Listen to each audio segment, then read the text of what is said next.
오늘 이 자리에 참여한 여러분들 하나님의 은혜가 풍성하게 넘치시기를 바랍니다. 오늘은 특별히 10월 첫째 주 세계적으로 세계 성찬 주일, 성찬 주일로 지키는 그런 주일입니다. 아쉽게도 물론 이 코로나로 인하여서 성찬 분급이나 이런 게 하는 게 또 좀 여러 가지 쉽지 않을 것 같아서 좀 내년으로 이렇게 연기해서 성찬을 합니다. 그래서 작년에도 못했는데 올해도 성찬이 유예가 돼서 좀 아쉬운 마음이지만, 그러나 우리가 성찬 주일을 맞이하여서 성찬에 대한 그런 의미와 또 성찬을 우리가 어떻게 받아야 되나 하는 그런 마음가짐을 한번 좀 가져봐야 될 것 같습니다. 그래서 오늘 고린도전서 11장의 말씀 17절로 26절까지 34절까지 여러분 한 번 더 읽어보시고요. 그래서 주의 떡과 잔이라는 제목으로 함께 말씀을 나누려고 합니다. 여러분은 고린도전서 전후서를 읽으면서 혹시 느끼실지 모르겠지만, 이 고린도전서나 고린도후서나 이 고린도서는 고린도 교회의 분쟁과 어려운 문제들에 관해서 기록하고 있지요. 그래서 고린도서를 가만히 읽다 보면, 특별히 고린도전서를 읽다 보면, 야, 고린도 교회가 참 문제가 많은 교회네, 그렇게 생각하게 됩니다. 오늘 함께 보시는 이 말씀도, 오늘 본문 내용도 고린도 교회의 여러 가지의 문제 중에 하나, 성찬에 관련된 그런 문제를 바울 사도가 다루고 있습니다. 오늘 본문 18절에 보면 너희가 교회에 모일 때에 너희 중에 분쟁함이 있다 함을 듣고, 그렇게 말씀합니다. 그런데 그 분쟁이 있다고 들었는데, 그리고 20절에 보면요, 그 분쟁으로 인하여서, 그 문제로 인하여서 바울이 이렇게 말합니다. 그런즉 너희가 함께 모여서 주의 만찬을 먹을 수 없으니, 그렇게 말하면서 지금으로 말하면 성찬을 금지를 시킨 겁니다. 그러니까 이러한 문제를, 이러한 점을 볼 때, 이러한 내용을 봤을 때 지금 이 고린도 교회의 지금 이 본문의 문제가 성찬에 관련된 것임을 분명히 알 수 있죠. 너희가 주의 성찬을 먹을 수 없다 금지시킨 것을 보면요, 성찬에 관한 문제가 있었다라는 거죠. 그런데 이 성찬을 말하면서, 성찬을 이야기하면서 21절에 보면 또 이런 표현이 있습니다.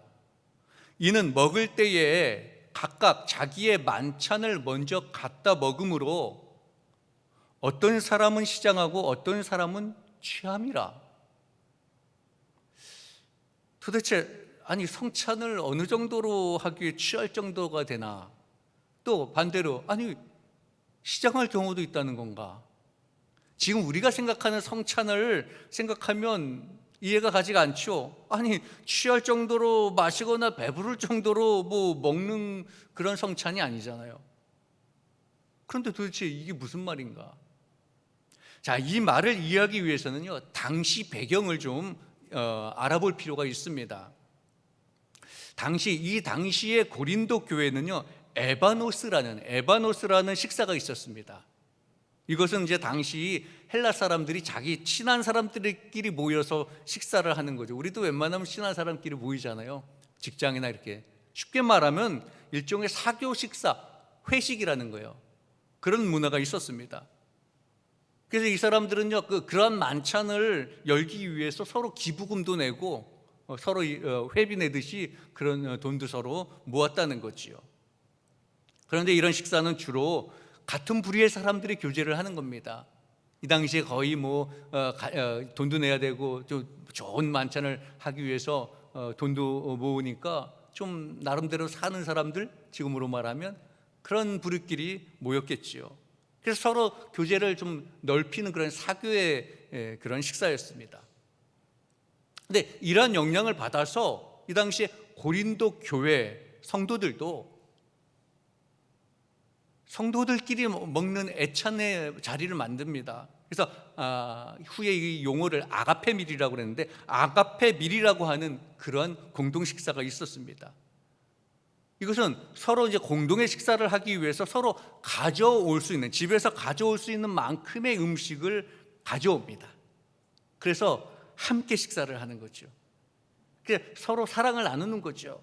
그래서 이것을 아가페밀, 우리로 말하면 애찬이라고 합니다. 성도들의 회식인 거죠. 우리도 점심 애찬, 요즘은 코로나 때문에 못하고 있지만 애찬 하잖아요. 공동 식사라는 거예요. 그런데 이 초대교회 때는 이 고린도 교인들은 집에서 서로 갖고 올 만큼 갖고 와서 나눠 먹는 거죠. 교회에서도 요즘 그런 교회 있습니다. 우리는 식당에서 하지만 좀 규모가 작은 교회들은요, 자기가 식사할 것을 갖고 와요. 저도 초창기에 개척 교회 할 때 교인들 보고 갖고 올 수 있는 거 갖고 와라. 서로 조금씩 다른 걸 조정하긴 합니다. 그래서 누구는 김치를 갖고 오고, 누구는 뭐 찌개를 갖고 오고, 누구는 뭐 멸치를 갖고 오고, 뭐 이런 식으로 해가지고 나눠서 이렇게 하면은 한 상이 되잖아요. 그럼 나눠 먹는 겁니다. 누구는 밥을 해오고, 이렇게 공동 식사를 하는 거죠. 그런 애찬이 이 고린도 교회에 그렇게 성행을 했습니다. 근데 문제는 이것이 왜곡이 되었다라는 거예요. 이 성도들이 가져온 음식을 함께 먹어야 진정한 애찬이잖아요. 그런데 오늘 본문의 말씀을 가만히 보면 자기가 가져온 것을 자기가 먹는 꼴이 되었다라는 거예요. 이 공동 식사라는 이름으로 함께 모여서 먹으면서 스스로 차별이 되는 거예요. 이제 가져오다 보면요, 그런 느낌이 들 거예요. 아니, 나는 맨날 비싼 거 좋은 거 해오고 갈비 해가는데 저 양반은 맨날 그냥 별로 시시한 거 갖고 오고, 이러다 보니까 좋은 거 갖고 온 사람들끼리만 야 우리끼리 먹자, 그런 식이 되는 거겠죠.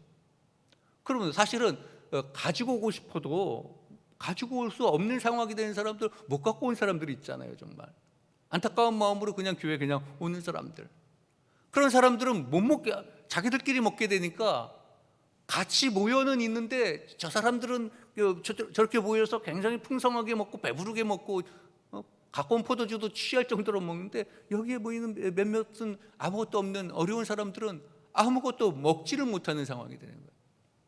그러니까 배부른 자가 있고 배고픈 자가 있다고 오늘 말씀에 그렇게 나오는 거예요. 그러니까 부자들은 많은 음식을 가져올 수 있으니까 많이 먹는데, 가난한 사람들은 그렇게 할 수가 없었습니다. 그러니까 음식을 서로 나눠 먹지 않고 각자의 음식을 먹었습니다. 그러니까 부자는 애찬을 나누면서 배가 불렀는데 가난한 사람들은 배가 부를 수가 없었다는 거지요. 오히려 한 자리에서 식사하는 이 공동 식사로 인하여서 상대적인 박탈감을 느끼게 되는 거예요. 저 사람들은 저렇게 풍성하게 먹는데 우리는 이렇게, 그렇게 되는 거죠. 오늘날 교회도 잘못하면 그런 상대적인 박탈감을 서로 안겨줄 수도 있어요. 그래서 교회는 늘 주의하고 조심해야 된다는 거죠. 서로 배려하는 마음을 가져야 되는 겁니다. 이런 상황이 벌어졌는데 더 큰 문제가 생기는 겁니다. 어떤 더 큰 문제가 있냐면요, 이 애찬, 이 아가페밀, 이 공동 식사와 성찬이 혼동이 되어버리는 거예요. 사실 성찬이 처음 제정될 당시에는요, 여러분 다 아시다시피 주님이 제자들과 최후의 만찬의 자리, 그러니까 식사는 하늘 자리, 식사 시간, 당시 식사하는 자리에서 성찬이 이루어졌습니다. 그러니까 성찬을 식사 자리에서 하는 것은 이상한 것은 아니에요. 그럴 수 있습니다. 요즘은 좀 조금 구별돼서 하지만 성찬을 식사 자리에서 하는 것은 뭐 이상한 것이 아니죠. 그런데 성찬이 단순하게 공동 식사처럼 희석돼서 거기에 머무르는 것이 아니라는 거예요. 성찬이 그냥 공동 식사가 아니라는 거죠. 그래서 성찬과 애찬을 반드시 구별을 할 필요가 있는데, 이 고린도 교회는 그 두 가지가 함께 그냥 섞여져 버린 거예요.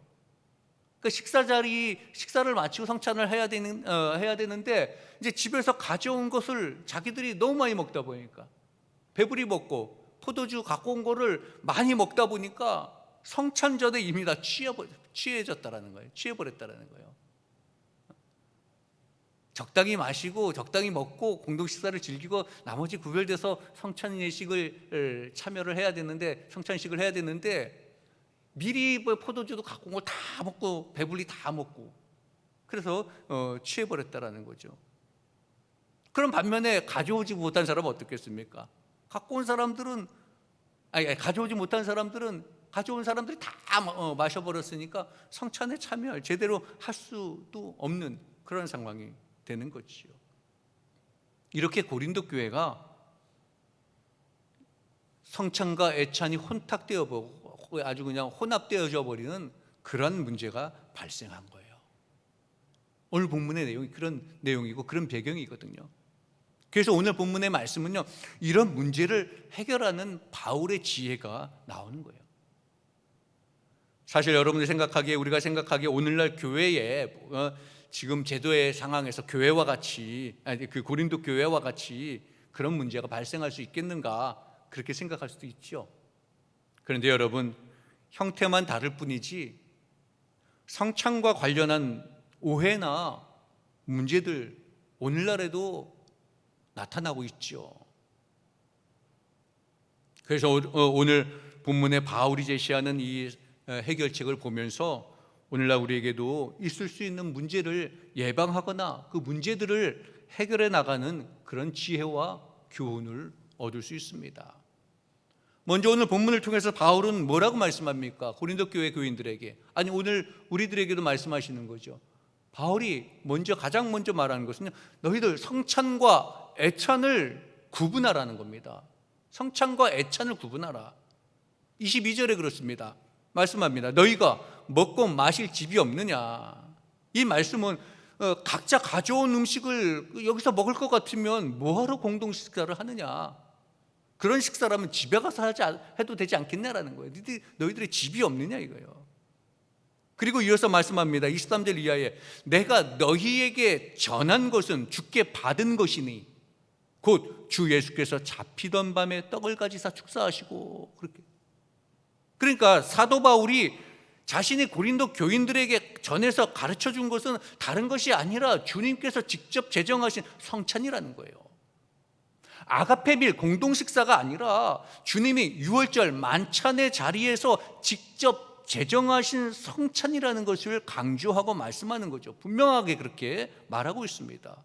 이 말씀은 성찬과 아가페밀 공동애찬, 성찬과 애찬을 확실하게 구분하라는 거예요. 오늘날에도 여러분 이런 구분을 우리가 잘 하고 있을까요? 저희 교회는 물론 잘 해서 질서 있게 나름대로 하고 있습니다. 그런데 가끔 보면요, 다른 교회나 또 예전에 이렇게 행사할 때 보면 성찬과 애찬을 확실히 구분할 수 있어야 되는데 가끔 어떤 프로그램으로 성찬하기는 못하니까 성찬을 대신하는 그런 프로그램을 애찬으로 하고 있더라고요. 예를 들면 우리가 흔히 범할 수 있는 게 뭐냐면요, 어린이나 학생들 대상으로 하는 성경학교나 수련회 때 보면 애찬식 프로그램을 가끔 하잖아요. 저는 그래서 애찬식 프로그램 같은 거는 좀 신중하게 생각해서 하라고 하거든요. 누가 물어봐서 해도 되나요? 말아야 되나요? 하지 말라고 말해야 되는데 잘 검증해서 하라. 이제 그렇게 말을 이렇게 조언을 해 주는데, 왜냐하면 본인은 또 나름대로 생각한 걸 갖고 자기가 합리화를 시키고 이제 하려고 하니까. 근데 사실 이 애찬식이라고 해서 그 프로그램 한번 봅시다 해서 이렇게 보면 프로그램이 저는 당연히 식사 시간에 있겠지 생각하는데 식사 시간이 아니라 되게 밤 늦게 하더라고요. 밤중에 늦게 어떤 기도회 끝나고 나서라든지 기도회 전이라든지 뭐 그런 식이에요. 그리고 더군다나 이 재료를 보면 포도주스와 뭐 빵 같은 걸 가지고 성찬식처럼 하는 거예요. 심지어는 더 놀랬던 사실은요,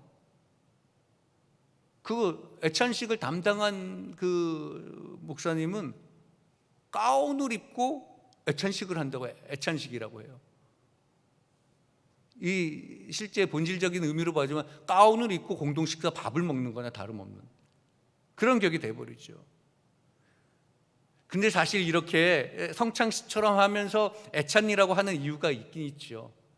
성찬식으로 하기에는 애매한 조건들 때문에 그래요. 가장 이제 큰 쉽게 우리가 이렇게 합리화할 수 있는 게 뭐냐면요, 이제 그것을 그 프로그램을 시행하는 사람이 목사님이 아닐 경우, 대개 전도사나 교사들이 진행할 경우, 목사님들이 집례하는 것이 아니니까 성찬식이라고 하면 교리에 어긋나고 나중에 큰 일을 또 이렇게 더 큰 문제가 일어날 수 있으니까 애찬식이라고 그냥 하는 거예요. 목사님이 하는 게 아니고 교사들이나 전도사님들이 하다 보니까, 그런데 선창식처럼 하고 싶고 하니까 그냥 애찬식이라고. 교리에도 없고 근거도 없는데 그렇게 진행하죠.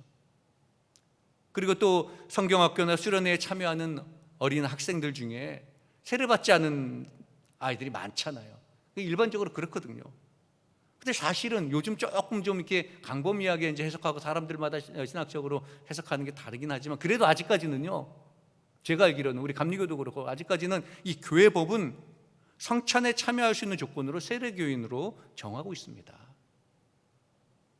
근데 애찬을 인도하는 목사님이나 이 교사들이 늘 말하면서 그거 하면서, 야, 이건 성찬은 아니니까, 성찬은 아니지만 하면서 애매한 말을 하면서 결국 내용은 성찬식대로 하고 있더라고요. 다 그냥 포함해서 어린아이들을 세례받지 않는 학생들은 아이들까지 다 같이 포함해서 해야 되니까. 왜? 안 그러면은 뭐 성찬을 해서 가르면 서로 뭐 상처받는다고 그렇게 얘기해서. 그러나 우리는 신중하게 거룩성을 잊어버리면 안 되는 거지. 그리고 또 때로는 내가 목사이긴 하지만 내가 이 자리에서 성찬식을 집례할 입장이 아니다 보면, 사실 저도 이제 부목사이긴 하지만 부목사님들도 교육 목사님이나 이렇게 우리가 따로 어떤 아이들이나 청년들을 데리고 할 때 물론 이제 허락을 받아서 하는 경우도 있지만, 그런 상황이 안 되는 경우가 됐으면 참 하기가 그렇잖아요. 담임 목사님이 주로 집례를 하니까. 그럴 때 은근슬쩍 그냥 애찬식이라고 그냥 하고 하면서 성찬식처럼 하면서 교리에도 성경에도 근거 없는 왜곡된 그런 행위를 하게 되는 거지요. 이렇게 사실 성찬과 애찬에 대한 오해가 오늘날에도 있다는 거예요. 애찬은 분명히 말씀드리지만 공동식사라는 거죠. 그래서 바울의 가르침에 우리는 주의를 집중할 필요가 있습니다. 성찬과 애찬을 분명하게 구별을 해야 돼요. 모호하게 성찬도 애찬도 아닌 상태로 한다면 주님께서 제정하신 성찬의 의미가, 그 거룩한 성찬의 의미가 제대로 드러날 수가 없게 되는 거예요. 혹시라도 여러분 이 시간 이후에 우리 교회에서든지 다른 데에서든지 누군가 애찬식을 하는데 성찬식처럼 하고 좀 뭔가 약간 좀 이렇게 모호하다 싶으면 분명하게 여러분 말씀하세요. 교리적으로나 성서적으로나 신앙적으로도 마찬가지. 성찬과 애찬은 분명히 다르고 분명히 구별해야 된다라는 것. 애찬이 성찬처럼 되어져서는 안 되는 거예요. 희석되어서는 안 되는 거예요. 말로는 우리가 그러지요. 이 애찬식이 복음을 전하는데 효과적이고 또 우리가 함께 은혜 받는데 효과적이라고 그렇게 합리화시키기도 합니다. 그러나 여러분, 그렇다면 정말 정식으로 성찬식을 하게 하는 거예요. 그러면 더 큰 은혜와 도전을 받을 수 있는 거지요. 차라리 정식으로 성찬식을 하는 게 더 낫습니다. 정해진 법에 따라, 교리에 따라 성찬식은 정확하고 경건하게 또 신성하게 거행이 되어야 됩니다. 그리고 우리 참여하는 성도들도 거룩하고 신실한 자세로 성찬에 참여해야 돼요. 성찬은 어떤 그냥 행사, 세레모니 정도로 생각해서는 안 되는 거예요. 그래서 어떤 분들은 그런 얘기도 합니다. 물론 성찬은 많이 하면 할수록 좋다고 그랬어요. 많이 하라고 그랬습니다. 그런데 중요한 것은 사실 우리가 횟수에 또 집착할 필요가 없는 거예요. 1년에 한 번을 하든 2년에 한 번을 하든, 물론 자주 하고 많이 할수록 좋긴 한데, 문제는 많이 하다 보니까 이게 매너리즘에 빠지는 거예요. 형식이 되어버리는 거예요. 그 의미를 생각하지 아니고 그냥 떡 먹고 그냥 마시는, 경건성도 떨어지게 돼요. 어떨 때는 이 성찬을 하면서 이게 장난도 하고 그래요. 우리가 성찬에 그래서 미리 세팅하고 미리 준비하고 우리가 기도하자 그러잖아요. 이게 이 집례하는 분들도, 이 분급하는 분들도 사실 제가 미리 다 그림을 그려가지고 그분들에게, 장로님들에게 두 분 장로님은 떡, 어떤 분은 떡이고 어떤 분은 포도주고 얼른 가세요 하고 미리 사전에 다 그림을 그려서 드리는 거예요. 그냥 막 우죽한 게 아니에요. 여기 와서도 이렇게 하고. 그리고 어떤 분들 우리 다른 데서 보니까 앞에 나와서 드리는 우리도 나와서 이렇게 받아서 하는 거 어떤가? 그것도 여러 가지 다 장단점이 있는 거예요. 어떨 때는 나와서 하다 보면 어떤 분들은 이 교육 그걸 하려면 미리 사전에 또 교육도 사실 해야 돼요. 못하다 보니까 이게 떡을 잘 받아가지고 이렇게 옆에 포도주에 찍어서 이렇게 먹어야 되는데, 어떤 분은 이 떡을 받으면 먼저 먹어버리니까 포도주가 공동이잖아요. 이거 어찌할 수가 막 없고 막. 그러면 그래도 그냥 다시 받고 다시 하고 이렇게 하도록 좀 경건을 좀 유지해야 되는데, 엄숙한 걸 유지해야 되는데 막 뒤에서 웃고 뭐 어떻게 하고 막 이런 분위기가 되어버려. 사전에 우리가 사실 잘 준비해야 되고요. 성찬의 본질이 훼손되지 아니하도록 이렇게 잘 준비를 해야 되는 거예요.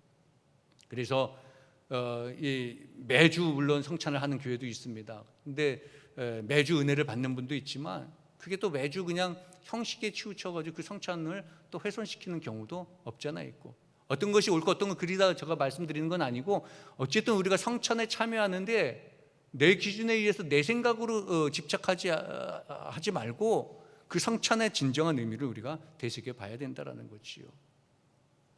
그리고 성찬은 성찬대로, 또 애찬도 애찬대로 이 사랑의 공동의 교제, 이 아름다운 애찬이 본연의 그 의미를 유지할 수 있도록 우리가 성찬이든 애찬이든 애매하게 만들어서는 안 된다는 거죠. 성찬과 애찬을 분명하게 구별할 줄 아는 그런 그 성찬과 애찬이 되어야 되고요. 또 사도 바울은 또 한 가지 말씀하는 건 성찬에 대한 바른 생각을 가지라고 오늘 말씀을 우리에게 주시고 있습니다. 먼저 성찬에 대해서 우선 떡과 잔에 대해서 말씀하는데, 이 떡과 잔은 그리스도를 기념하는 것이다 말씀합니다. 사도 바울은 24절에서 주님께서 하신 그 말씀을 그대로 인용을 합니다. 떡을 떼는 것은 예수 그리스도를 기념하는 것이라고 말씀하고요. 또 25절에서는 역시 잔을 마시는 것은 예수 그리스도를 기념하는 것이다. 이것은 우리가 성찬 예문에도 있습니다. 성찬식 할 때 하죠. 이것은 만들어진 게 아니고 주님께서 하신 말씀을 그대로 우리가 인용을 하는 겁니다. 그러니까 떡과 잔은 예수님께서 예수 그리스도께서 우리의 죄 가운데서, 우리를 죄 가운데서 구원하시기 위해서 찢기신 살과 피를 표시한다는 거예요. 그래서 우리는 그 떡과 잔에 참여하면 예수님께서 우리를 구원하시기 위해서 십자가에 달리신 것을 우리가 현실적으로 기념하는 것을 기억해야 되는 거예요. 그러니까 이 성찬이 어떤 것과 섞여서도 안 된다는 거죠. 또한 조심성 없이 시행되어서도 안 된다는 거예요. 예수님의 살과 예수님의 피를 기념하는 건데, 그래서 우리는 아주 거룩하게 정말 예수님의 그 살과 피를 먹는 현실성 있는 마음을 가지고 우리가 그 성찬에 임해야 된다는 거죠. 초대교회 그 예배사를 연구하다 보면요, 그래서 이 부분을 참 중요하게 생각합니다. 이제 연구 자료에 보면 초대교회 예배는 말씀 예배와 성찬 예배로 구분되어 있어요. 그래서 초신자를 비롯하여서 누구들 참여할 수 있는 말씀 예배를 먼저 합니다. 말씀 예배를 먼저 하고, 그 다음에 말씀 예배가 끝나면 이 초신자들은 돌려보냅니다. 그리고 예수님의 십자가의 의미를 온전히 아는 성도들만 참여하는 성찬 예배를 또 드려요. 그만큼 성찬 예배가 중요하다라는 거지요. 우리는 말씀 예배, 성찬 예배, 성찬 예배 하면은 뭐 다 이렇게 그냥 뭉뚱그려 드리기는 하는데, 이렇게 초대교회는 엄밀하게 구분하였다라는 거죠. 여러분, 우리가 이 받는 떡과 잔은 그냥 단순히 떡과 그냥 포도주가 아니라는 거예요. 우리를 위해서 살이 찢기시고 피를 흘리신 예수 그리스도가 영적으로 임하셔서 우리에게 은혜를 베푸는 자리에 우리가 있는 거예요. 그런 마음을 가져야 되는 겁니다. 그래서 성찬은 제대로 진행되어져야 되는 겁니다. 거룩하게 엄숙하게 진행되어져야 되는 거예요. 성찬을 받는 그 떡과 잔은 주님의 살과 피라는 거죠. 우리가 주님의 살과 피를 먹는데 소홀히 할 수 없잖아요. 그래서 저도 남성교회 수련회 가서 한번 그렇게 해봤는데, 어느 교회들은 그 떡을 뗄 때 그냥 본인이 집게 하지 않습니다. 큰 떡을 하나, 진짜 예수님의 몸이라고 상징하고요. 저는 참 그걸 참 좋아하는데, 남성교회 수련회 그때 경험하신 분이 저와 한번 그걸 했었는데, 떡을 제가 갖고 직접 띄어드리면서 예수님의 살입니다. 또 옆에 보좌하신 포도주 하신 분도 예수님의 피입니다. 의미를 생각하게.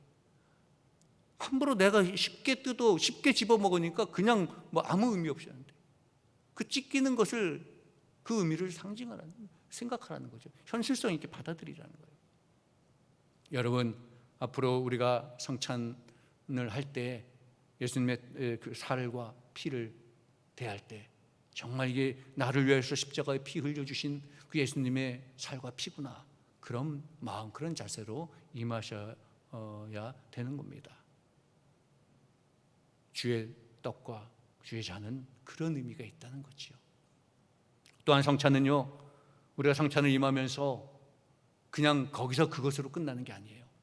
그리스도께서 다시 오실 때까지 그리스도의 죽으심을 전하는 것이다. 오늘 26절에 말합니다. 너희가 이 떡을 먹으며 이 잔을 마실 때마다 주의 죽으심을 그가 오시는 날 때까지 전하는 거라.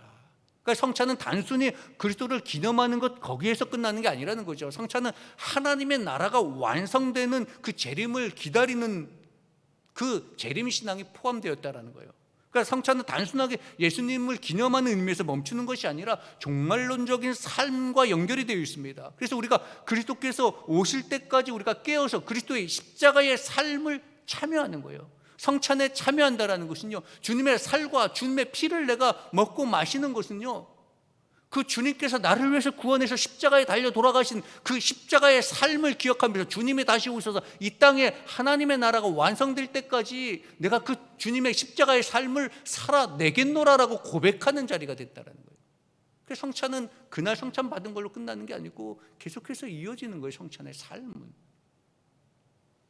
우리는 그 성찬을 그런 의미로 잘 받아들이고 구별하여서 우리가 참여해야 되는 겁니다.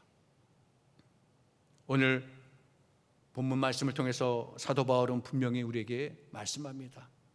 성찬과 애찬, 이 먹는 문제에 대해서 바울은 신중한 의견을, 신중한 교리를 전달하고 있습니다. 여러분, 오늘날 우리 교회에서도 우리 신앙인들도 이 바울이 우리에게 말씀하시는 이 성찬에 대한 이 교훈을 되새겨야 할 중요한 그런 부분입니다. 성찬과 애찬은 분명하게 구별해야 되고, 그리고 성찬에 대한 바른 생각, 주님의 살과 주님의 피를 내가 마시고 그 주님의 죽으심을 전하는 복음의 증인으로 살겠노라고, 그 십자가의 삶을 살겠노라고 결단하는 그런 시간들이 되어야 되는 겁니다. 우리 사랑하는 성도 여러분, 성찬을 신중하게 더욱 성찬다운 모습으로 되게 하기 위해서 우리의 마음가짐을 다시 한번 되새겨 보시고 성찬의 의미를 제대로 깨달으면서 참여하시는 그런 여러분 되시길 바랍니다. 그래야 주님이 제정하신 그 성찬을 제대로 기념하는 것입니다. 그럴 때 성찬을 통하여서 주시는 하나님의 은혜를 더욱 풍성하게 경험할 수 있을 것입니다.